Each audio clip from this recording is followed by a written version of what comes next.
Yo la mif, bien ou quoi? Tu connais déjà, c'est ton bon vieux Big et l'œil fumé qui est ton big bro préféré. Ça y est mon gars, tu revois le décor autour de moi. Ça y est, je suis rentré, je suis enfin à Bordeaux. Bon, je suis à Bordeaux depuis 3 jours, on va pas se mentir, là on est mercredi. Mais comme tu as pu le voir dans le titre, bah voilà, j'ai quitté mon CDI. Mais avant de commencer, n'hésitez pas à liker, commenter, partager et puis à vous abonner parce que ça fait toujours plaisir. Alors bon, avant de commencer, je vais pas vous mentir, cette vidéo va être vraiment faite en freestyle, tu vois. Mais je pense que c'est un sujet qui est très important pour la suite de la chaîne YouTube et puis même de Big Jim ou de Jimmy, de tout ce que tu veux. Parce que là, en fait, c'est comme si que je changeais de livre, tu vois. Là, j'écris un nouveau livre, mon gars. Donc, comme tu as pu le voir dans les commentaires, ça y est, j'ai quitté mon CDI.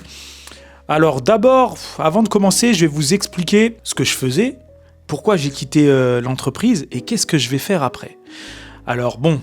Avant de commencer, je vais vous expliquer ce que je faisais réellement dans cette entreprise. Alors tout simplement, sur le papier, j'étais vidéaste, tu vois, c'est-à-dire je faisais des tournages et des montages de vidéos donc pour une entreprise qui voulait se développer à fond sur YouTube et les réseaux sociaux parce que c'est une entreprise, tu vois, qui a compris que il faut pas négliger YouTube et encore moins les réseaux sociaux parce que c'est vraiment là où tu peux trouver tes potentiels clients, parce que maintenant, tu vois, on est tous sur nos téléphones, tous sur nos réseaux sociaux, et du coup, quand on veut regarder une vidéo, très souvent, si la vidéo nous plaît, qu'elle est de bonne qualité, on va suivre soit l'entreprise et la personne, et du coup, peut-être que cette entreprise et cette personne vendent des produits qui peuvent aussi nous intéresser. Donc en fait, c'est une entreprise qui a compris, parce qu'ils sont dans un domaine très spécial, tu vois, dans l'investissement. Et du coup, ils se sont dit, il faut qu'on se développe sur YouTube et les réseaux sociaux pour essayer de conseiller des jeunes et des moins jeunes aussi à l'investissement. Et du coup, moi, c'est ce que je me chargeais exactement de ça, c'est-à-dire de faire des vidéos et de les monter et de les tourner. Enfin, de les tourner et de les monter, parce que tu les montes pas avant de les avoir tournés. Donc, tu comprends. Donc, en fait, comme je te dis, sur le papier, j'étais vidéaste, mais je faisais quand même un peu plus que vidéaste, c'est-à-dire, je m'occupais des chaînes YouTube, c'est-à-dire, je postais, je faisais du VSIO. Donc, pour les gens qui savent pas ce que c'est le VSIO, c'est le référencement des vidéos sur YouTube, parce que comme vous le savez, quand vous faites un site internet, il y a le SEO et le SIA. Le SEO, c'est plus la partie que les robots de Google puissent bien vous classer quand les gens cherchent sur Google et que votre site puisse ressortir le plus rapidement. Et le SIA, si je me souviens bien, je crois que c'est l'achat de publicité, etc. Voilà, franchement, je me souviens plus, je suis vraiment désolé, mais en tout cas, c'est ce que je faisais sur YouTube. En même temps, je créais des miniatures, donc infographiste. Et ensuite, j'essayais de leur trouver des petits concepts de vidéos. Je gérais un peu, entre guillemets, le planning, tu vois. C'est-à-dire, il me disait, ouais, on a besoin de ça, donc j'essayais de caler avec les disponibilités. Et vous verrez que vraiment, cette partie-là, c'est pas mon fort, mais j'essayais de faire ce que je pouvais. Mais voilà. Donc en fait, on va dire grossièrement, sur le papier, vidéaste, mais en vrai, je m'occupais vraiment un peu du pôle vidéo. En fait, j'étais tout seul. Donc voilà, mais tout ce qui est tourné autour de la vidéo, donc quand les gens avaient besoin de vidéos pour leur site internet, pour les réseaux sociaux, on me demandait quand ils avaient besoin de tourner telle ou telle vidéo, j'étais là. Donc voilà, c'est ce que j'ai fait pendant 3 ans. Mais avant, j'étais webmaster, responsable de la partie digitale d'une entreprise. Donc digital, donc tout ce qui tournait autour des réseaux sociaux, site internet, un peu de vidéo, etc. Et en fait, avant d'être là où je suis parti, je faisais ça. Donc voilà, donc là, vous avez un peu vu ce que je faisais. Donc voilà, ça englobait vraiment beaucoup l'idée autour de la vidéo. Et puis tu vas me dire, en vrai, ça change pas de d'habitude. Là, tu fais toujours de la vidéo, oui. Ça, c'est sûr. Mais voilà, j'ai appris des nouveaux trucs. Et puis, du coup, je peux les mettre en application pour moi, même s'il y avait des trucs qui étaient super bien faits comme des trucs qui étaient super mal faits. En tout cas, tu vois, j'ai vu les deux abords qui me permettent à l'heure actuelle de me dire est-ce que c'est un bon move de faire ça ou pas. Voilà. Donc là, vous avez à peu près là où je travaillais. Donc voilà. Puis aussi, je vais vous dire mon CV, tu vois, pour que les gens... si ça peut intéresser, tu vois, de savoir ce que j'ai fait dans la vie. Alors du coup, j'ai un master dans le design, dans tout ce qui est 3D, tout ça, la conception. Donc voilà, du coup, tout ce qui est infographie, 3D, grossièrement, hein, je t'explique, hein, tu vois, création, que ce soit de props ou de personnages, c'est ça que je faisais, donc voilà. Ensuite, j'avais repris mes études pour être développeur web, donc plus spécialisé dans le front-end, donc tout ce qui est l'aspect graphique et tout ça en codage. Et du coup, voilà. Ensuite, en parallèle de ma reprise des études, je m'étais lancé en autodidacte dans la vidéo. Et en fait, je me suis rendu compte tout simplement que, en fait, là où j'ai eu zéro prof, zéro cours, c'est là où je travaille. Donc, tu vois, c'est un peu bizarre. Donc voilà, en gros, je suis infographiste 3D. Bon, je te mens pas, la 3D, ça fait un petit moment que j'ai pas pratiqué, mais il suffit de m'y remettre petit à petit et puis ça va revenir. Ensuite, tout ce qui est web aussi et tout ce qui est vidéo. Donc en fait, tu peux voir que tout ce qui est partie digitale, je maîtrise. Comme on dit, peut-être que j'excelle pas dans tous les domaines, mais ce qui est sûr, c'est que quand une personne peut me parler, je peux le comprendre partout, tu vois. Et je peux bien savoir dans quoi est-ce qu'il parle. Et puis aussi, j'ai oublié que du coup, dans l'entreprise où j'étais, on commençait un peu à insérer de l'IA, tu vois, au niveau de la vidéo. Donc, j'ai pu travailler aussi là-dessus. Donc, voilà. Donc là, vous avez la partie « Qu'est-ce que j'ai fait dans cette entreprise ?» Donc, voilà. J'étais vidéaste et tout ce qui tournait autour de la vidéo, des réseaux sociaux, entre guillemets, pas tous les réseaux sociaux, mais plus tout ce qui était aspect audiovisuel, c'était moi. Donc voilà, là vous allez me dire, franchement, c'est cool, man. T'as fait beaucoup de choses, t'as beaucoup de compétences et tout ça. Mais mon gars, moi, comme je le dis, moi, je suis un beau que j'ai pas de chance. C'est-à-dire, j'ai beaucoup de compétences, mais quand je postule dans des entreprises, mon gars, soit j'ai jamais le travail, ou soit à chaque fois, on me trouve toujours une excuse pour pas me prendre. Eh mec, je te promets, c'est un truc de fou. Je me dis, t'imagines, j'ai tout ça comme compétences et j'arrive quand même à galérer. Et alors que t'as un président qui a dit, ouais, si vous voulez du travail, vous pouvez traverser et vous allez le trouver. Ah, mon gars, tout ce que je peux te dire, c'est qu'avec toutes les années d'études, je peux te dire, c'est très compliqué. Pourquoi c'est compliqué ? C'est parce qu'en fait, dans tous les domaines que je t'ai cités, il y a extrêmement de monde sur le monde du marché. Enfin, je sais pas si tu m'as compris, mais moi, je me suis compris. Tu vois, en fait, si tu postules pour être infographiste, mon gars, une offre d'emploi, ça se peut qu'il peut en avoir 20, 30 candidatures. Donc, c'est normal, ils vont prendre le meilleur. Mais très souvent, ils vont prendre celui qui se démarque le plus et qui a bien réussi à se vendre, tu vois. Pareil pour développeurs. Développeurs, il y en a de plus en plus. Des vidéastes, alors là, j'en parle même pas. Il y en a beaucoup et en plus, il y a de moins en moins de jobs, tu vois. Parce que du coup, en étant freelance, c'est un peu mieux, tu vois. Donc voilà, donc en vrai, comme je te dis, j'ai un bête de CV. Moi, personnellement, je trouve que j'ai un bête de CV, mais je galère toujours à trouver du travail, c'est un truc de fou. Donc voilà, là on est dans l'aspect, comme je vous ai dit, la première partie de la vidéo. Là on va passer à la deuxième partie de la vidéo, c'est pourquoi j'ai quitté mon CDI. Alors d'abord, je tiens à dire que l'entreprise où j'étais, franchement, c'est une entreprise qui était plutôt cool, tu vois. Comme je le dis, ce type d'entreprise, c'est pour...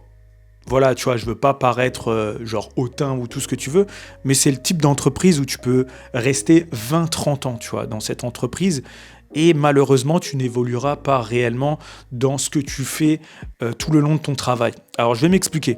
Tout simplement, c'est que tu vas avoir une évolution au début parce que voilà, tu apprends comment est-ce que l'entreprise fonctionne, etc.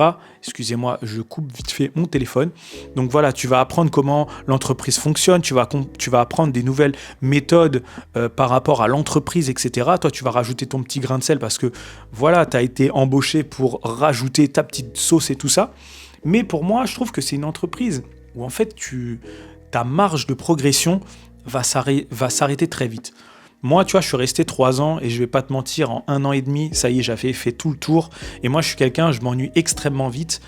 Et du coup, voilà, je me suis ennuyé très vite. Et puis, il y a plein d'autres choses que je vais vous dire par la suite. Mais voilà. Mais par contre, c'est une super bonne entreprise pour ceux qui veulent rester des années, qui veulent fonder une famille, s'acheter un appartement, partir en vacances, avoir une rentrée d'argent régulière. Ça, il n'y a pas de souci à ce niveau-là. C'est l'entreprise qu'il vous faut.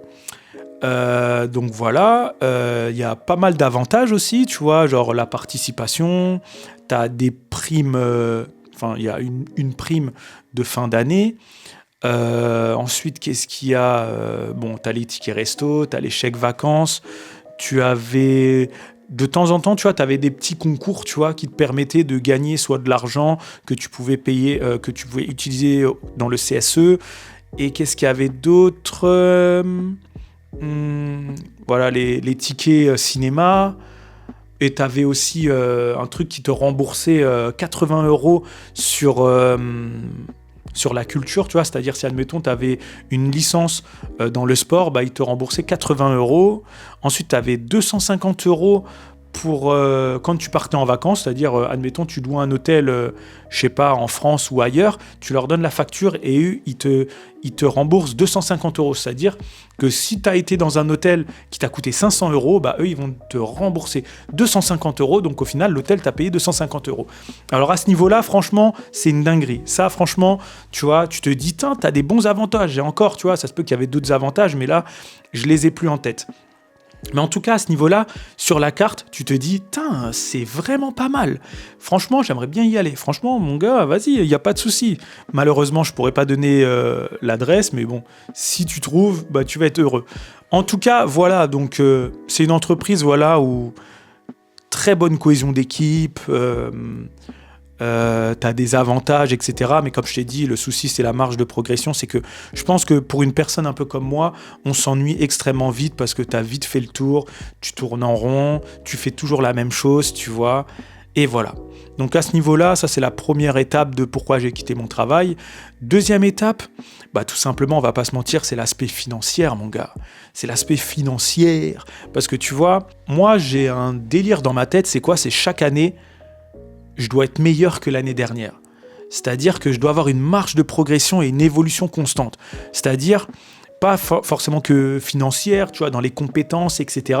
C'est en fait, chaque année, je dois avoir évolué tout le temps. Soit l'année suivante, je gagne plus, l'année qui suit, j'ai appris de nouvelles choses, l'année qui suit, je sais pas, je gagne encore plus d'argent, etc.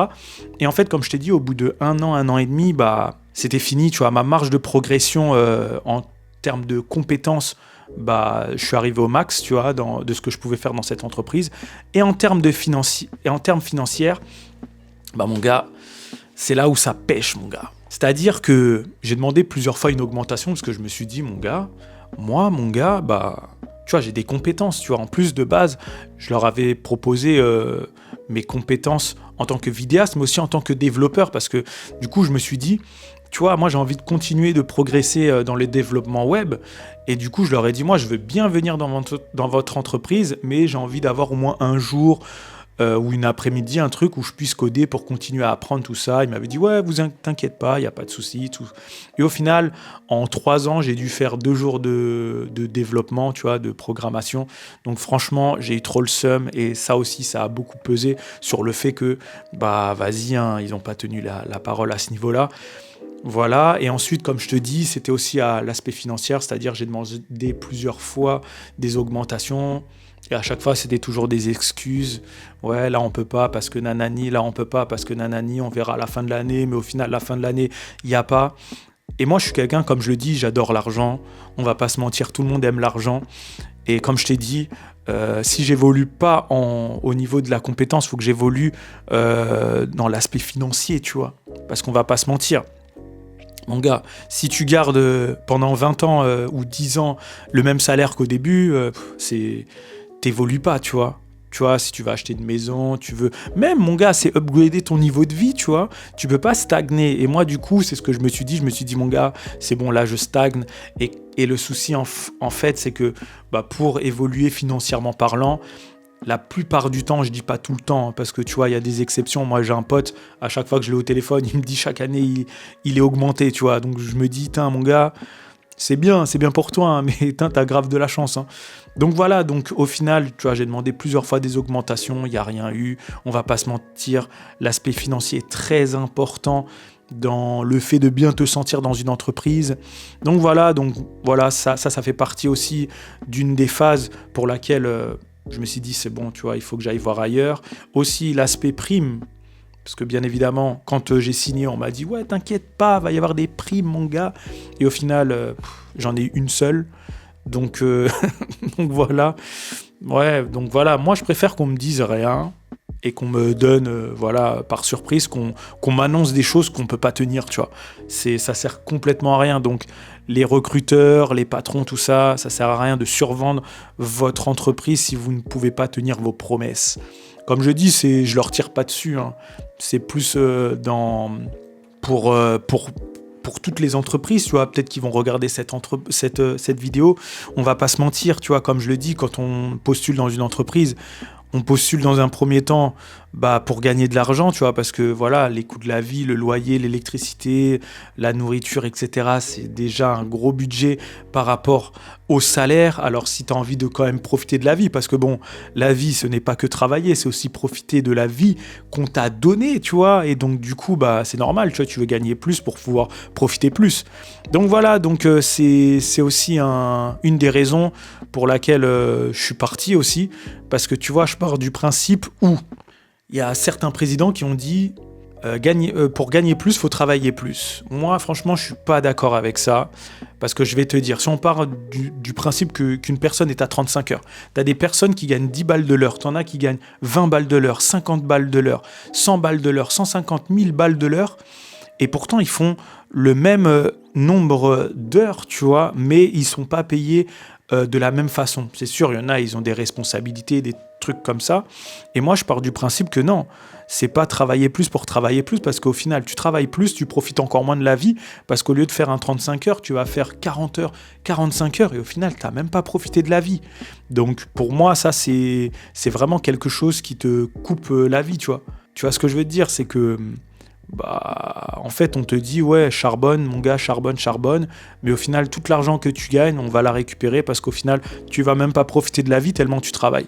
Donc, c'est pour ça, tu vois, je me suis fait cette réflexion plusieurs fois, je me suis dit, ok, donc moi, quand je fais du 35 heures, voilà, peut-être que je suis à 20 ou 25, boum, quand je vais changer de travail ou un truc comme ça, il faut que je passe à 50 euros de l'heure. Tu vois, je fais le même nombre d'heures, mais je gagne plus d'argent faisant le même nombre d'heures. Et ça, c'est plus intelligent que de faire 36 000 boulots en même temps pour au final être payé au SMIC. Et au final, toi, tu vas faire 45 heures et une personne qui va faire 35 heures à 30 euros de l'heure aura le même salaire que toi, alors que toi, tu as fait 60 heures et la personne a fait 35 heures. Tu vois ? Donc voilà, donc moi c'est pour ça je me suis dit bon vas-y, c'est pas là où je vais m'enrichir, de toute façon c'est pas en étant salarié que je vais réellement m'enrichir, donc du coup je me suis dit bon, ça c'est une raison aussi pour laquelle je suis parti. Une autre raison pour laquelle je suis parti, alors comme je te l'ai dit au tout début, franchement une bonne équipe, tout ça, moi j'ai rien à dire, j'avais que des bons collègues, on avait une table tu vois, et on était 4, tu vois, c'est un open space, et franchement, tous les 4, on s'entendait, mais super bien, on rigolait tout le temps, super bonne alchimie, franchement, je les adore. Il y avait d'autres collègues aussi qui étaient un peu éparpillés partout, mais on s'entendait super bien, et là, à ce niveau-là, cette entreprise, enfin, la partie où j'étais, tu vois, parce que c'est divisé en deux parties, IT et les commerciaux. Dans l'IT, franchement, une belle cohésion, tout le monde... On rigolait tous, franchement, rien, mais tu vas me dire, mais mon gars, mais pourquoi est-ce que tu mets ça, le fait que tu partes? Tout simplement parce que des fois, il suffit qu'une seule personne te gâche un peu ce petit peps, tu vois, de la vie, là, cette bonne cohésion. Je dis pas que cette personne est mauvaise, mais moi, personnellement, elle me correspondait pas du tout. Et franchement, moi, comme je dis, des fois, il suffit juste d'un petit truc, tu vois, qui fait que, vas-y, c'est bon, ça m'a saoulé, ma journée est éclatée. Et donc, du coup, voilà, il y a une personne, moi, qui m'a... franchement, je pouvais plus. Tout ce que j'attendais, c'était juste de partir. Donc voilà, donc c'est une raison aussi pour laquelle je bouge, mais vraiment, c'est pas la raison principale, hein. La raison principale, c'est l'aspect financier, l'aspect aussi que, tu vois, tu proposes des trucs et au final, ça se fait pas. Donc au final, tu vois, t'as un peu le seum. Tu te dis, tu proposes des trucs, t'es sûr que ça peut fonctionner, mais c'est pas possible, tu vois. Donc voilà les raisons pour lesquelles je suis parti. Aspect financier. Voilà, moi comme tu le sais, j'aime beaucoup l'argent et j'aime pas travailler pour rien. Deuxième, c'est l'ennui. Comme je t'ai dit, au bout d'un moment, à force de faire les mêmes choses, tu t'ennuies, tu viens au travail. Ben en fait, comme je le dis, ce travail, au bout d'un moment, c'était une contrainte, tu vois, de venir. Je me disais, mais en fait, je viens, mais ça me sert à rien de venir, j'apprends plus rien. Tu vois, c'est comme si que c'était... En fait, c'était comme si que ce travail était inutile pour moi, tu vois. Vraiment, tu vois. Et une fois que ça te fait ça, tu vois, je préfère partir, laisser ma place à quelqu'un qui va s'épanouir pendant peut-être tout le long de sa vie ou quelques années.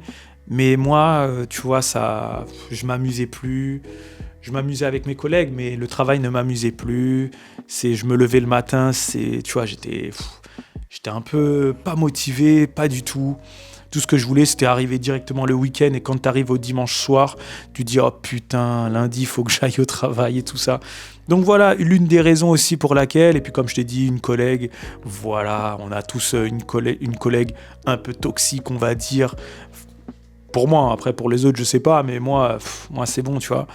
Et puis voilà, hein, c'est voilà tout ce que j'avais envie de vous dire à ce niveau-là.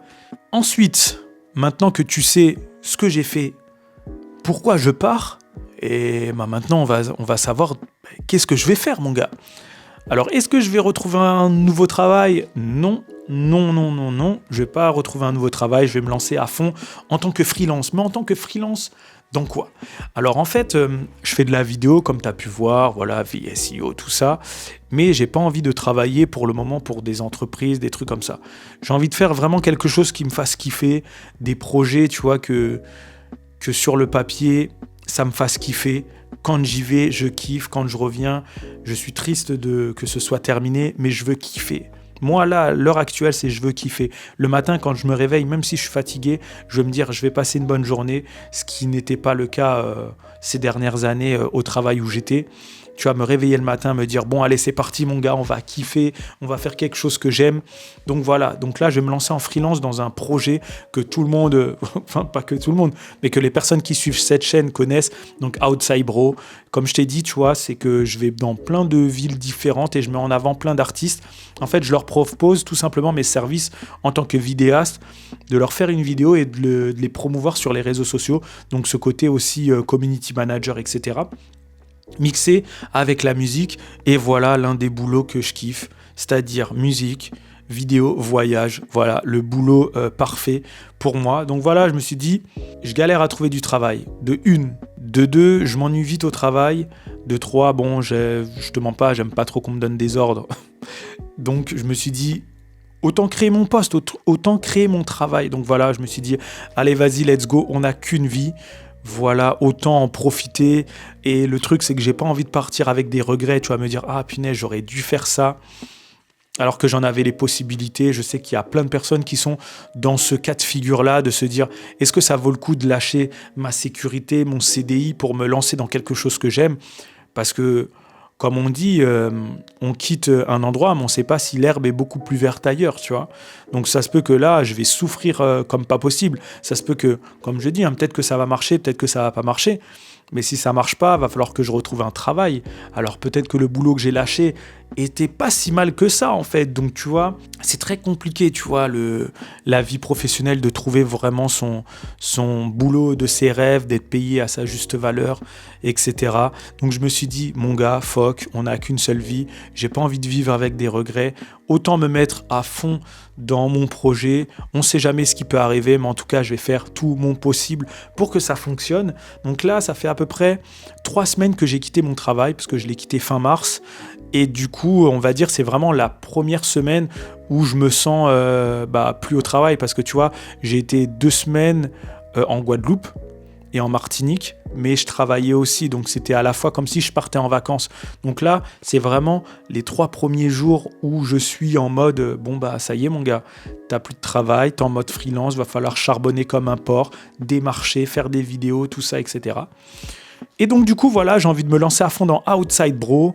Voilà, donc Outside Bro, tu peux aller sur YouTube, Instagram, TikTok, tu trouveras, tu verras, vraiment c'est un projet super ambitieux et super intéressant. C'est le fait de mettre en avant plein d'artistes partout dans le monde. Et du coup, Outside Bro, ça rime avec aller dans les villes, tout ça. Et voilà, tu l'as deviné mon gars, je vais faire le tour du monde en même temps. C'est-à-dire que je vais aller dans plein de pays différents, ça va pas être un tour du monde comme les autres, c'est-à-dire je vais pas partir d'un point A pour aller dans un point B et puis revenir après, non. Mais en fait, je vais régulièrement revenir en France parce que voilà, ça commence à bien fonctionner en France et donc du coup, j'ai besoin de continuer à faire des tournages en France. Donc en fait, chaque mois, je vais être dans un pays différent, mais je vais revenir en France 1-2 semaines grand max pour monter les trucs, continuer à faire des vidéos YouTube et faire des tournages aussi en France. Donc ça va être vraiment un tour du monde où du coup, bah, tu vois, je vais me déplacer un peu partout, etc. Donc voilà, ça c'est la partie Outside Bro. Donc franchement, ça va être kiffant. Je vais découvrir plein de nouvelles cultures. Je vais aller vraiment dans des endroits où j'ai toujours voulu aller, tu vois, comme le Japon, le Canada, en Afrique, en Asie, en Australie, en Amérique du Sud. Enfin bref, je vais aller dans plein d'endroits. Je suis vraiment pressé et je suis curieux de savoir où est-ce que j'en serai à la fin de l'année parce que voilà, c'est un projet ambitieux. Comme je te le dis, ça peut fonctionner comme pas fonctionner. Mais en tout cas, j'ai hâte de voir. Là, je commence à voir les premiers résultats de mes déplacements. Donc franchement, c'est très encourageant. Et ensuite, qu'est-ce que je vais faire? Me concentrer aussi à fond sur la chaîne YouTube. Parce que YouTube, ça y est, tu vois, j'ai plus de 24 000 abonnés. Même si ce ne sont que des chiffres, tu vois, j'ai pas réellement 24 000 personnes qui me regardent à chaque vidéo. Mais je me dis que c'est un très bon début. En plus, la chaîne, elle est monétisée. Donc, je me dis que c'est encore plus motivant de se dire, bon, on fait des vidéos. Bon, je gagne pas non plus beaucoup d'argent. Je gagne pas grand-chose, tu vois. Mais je me dis, tu vois, c'est motivant de se dire, tu vois, on fait des vidéos, on gagne un peu de trucs qui permet d'investir un peu plus sur la chaîne YouTube ou de partir ailleurs, etc. Donc ça, c'est vraiment cool. Donc Outside Bro à fond, la chaîne YouTube à fond, et j'ai aussi envie de me remettre à fond dans la musique parce qu'avant, tu vois, je faisais du son en tant que Big Jim Again, tu peux aller voir, il y a encore des sons. Et tu vois, je me dis, j'ai envie de me remettre à fond à faire de la musique, donc pourquoi pas mon gars? De toute façon, là, j'ai le temps, si je m'organise bien, ça va être cool. Aussi, me mettre aussi à fond dans la muscu, tu vois, genre, voilà, tu vois, ça fait... Allez, 1 an et demi que j'ai repris la muscu. Et du coup, à chaque fois, tu vois, quand je fais un voyage, bah, mon gars, il faut que je me remotive. Et des fois, c'est long et tout ça. Donc là, ça va faire... je devais y aller lundi, mais du coup, voilà, on est mercredi. J'y suis toujours pas retourné. Mais voilà, j'ai envie de me mettre vraiment à fond, me mettre des objectifs, me dire, mon gars, cette année, tu vas avoir un corps de malade et tout ça. Et ouais, mon gars! Et ensuite, qu'est-ce qu'il va y avoir? Il y a la partie aussi, un autre projet que j'ai envie de refaire venir. Mais ça, je pense que je le dirai plus dans une prochaine vidéo si vraiment je fais renaître ce projet. Mais en tout cas, voilà, les projets que je vais faire, ça va être Outside Bro, Tour du monde, musique et chaîne YouTube. On va se mettre vraiment à fond. Je me dis que on n'a qu'une vie et puis voilà, tu vois, comme je te dis, j'ai pas envie de vivre avec des regrets. Vraiment se mettre à fond. Me dire, mon gars, t'as fait tout ton possible, ça n'a pas fonctionné, c'est pas grave, tu vois, tu t'es donné 1 an et demi, parce que tu vois, j'ai une épée de Damoclès au-dessus de la tête, parce que tu vois, avec la réforme, tu sais, du chômage qui va passer, avec Attal qui veut réduire le chômage, parce que tu vois, j'ai eu la chance de pouvoir partir en rupture conventionnelle, donc même ça, tu vois, je remercie cette entreprise. Donc du coup, j'ai à peu près 1 an et demi pour que ça réussisse, pour que Outside Bro devienne une entreprise ou Big Jim TV devienne une entreprise et que ça puisse tourner, que je puisse gagner de l'argent, pourquoi pas payer, tu vois, des gens, tu vois, employer un monteur, un community manager, franchement, ce ne serait pas de refus, parce qu'en vrai, on va pas se mentir, c'est beaucoup de travail à Outside Bro, entre les vlogs, les tournages des vidéos, le montage des vidéos vlog et le montage des vidéos outside et aussi les vidéos réactions, plus faire les découpes pour les mettre sur les réseaux sociaux, faire les miniatures, faire le community management, démarcher les gens, le fait de aussi programmer les artistes, leur dire ouais, bah du coup on va tourner telle date à telle date, tel jour, tout ça. Tu vois, en fait, tu te rends compte que tu as beaucoup de casquettes. Encore, j'ai pas encore tout dit, tu vois, mais tu as beaucoup de casquettes. Et donc voilà, j'ai 1 an et demi, et puis j'aimerais bien que d'ici la fin de l'année, bah, je puisse avoir au moins une personne, tu vois, pour le montage. Ce serait vraiment très lourd, mais du coup, je vais souffrir pas mal. En tout cas, je pense que ça va être une très belle aventure. J'ai à la fois peur, comme à la fois surexcité. Alors je suis surexcité dans le fait que j'attendais ça depuis un moment, de pouvoir me lancer à fond dans un projet qui me tienne à cœur, et j'ai à la fois peur de me dire, comme je te dis, tu vois, est-ce que j'ai fait le bon choix de quitter mon entreprise? Est-ce que je vais y arriver? Etc. Beaucoup de gens vont dire, mais oui, t'inquiète, tu vas y arriver, mais moi je suis quelqu'un de, tu vois, de conscient, tu vois, pas de conscient, mais voilà, tu vois, tout le monde ne peut pas réussir, tout le monde ne réussit pas. On parle souvent des gens qui réussissent, mais pas des gens qui réussissent pas. Donc c'est pour ça que je fais notamment ces vidéos pour vous montrer l'entrepreneuriat, vous montrer que comment c'est les galères. vis-à-vis de se lancer sur YouTube, de se lancer sur un projet qui peut paraître utopique, tu vois, genre de voyager, faire des vidéos, tout ça, parce que ça demande beaucoup d'argent, tu vois, payer les billets d'avion, payer les logements, la nourriture, faire un peu le management des heures de travail et tout ça, c'est vraiment très compliqué. Mais en tout cas, je pense que c'est quelque chose qu'il fallait que je fasse. En tout cas, maintenant, on y est. Voilà, on va vivre cette aventure tous ensemble. Donc voilà, j'espère vraiment que vous allez kiffer, que vous allez me suivre et qu'on va tous se kiffer, tu connais, et que puis ça va exploser. En tout cas, voilà, vous, si vous avez des rêves et que vous avez peur, n'hésitez pas à me le dire dans les commentaires. N'hésitez pas à mettre des messages de soutien, tout ça, ça fera toujours plaisir. En tout cas, nous, c'est parti. On est dans le nouvel arc de ma vie. C'est là en direction de la big life, tu vois, la vie qu'on a toujours voulu avoir, c'est-à-dire le fait de voyager, de vivre de ses rêves, de gagner du bif, on va pas se mentir, mon gars. Et voilà, et de kiffer sa vie parce qu'on en a qu'une. En tout cas, voilà, j'espère que cette vidéo t'aura motivé pour te dire, putain, ce Boog, il a quand même quitté son CDI parce que, comme je le dis, hein, c'était un CDI vraiment pépère. Hein. Rien à dire, j'ai quitté mon CDI pour me lancer dans une aventure. On ne sait pas si ça va fonctionner, mais en tout cas, on va faire tout ce qui est en notre pouvoir pour y arriver. En tout cas, c'était ton bon vieux Big aka l'œil fumé, qui est ton Big Bro préféré. On se retrouve pour une prochaine vidéo, mon gars. Grrr.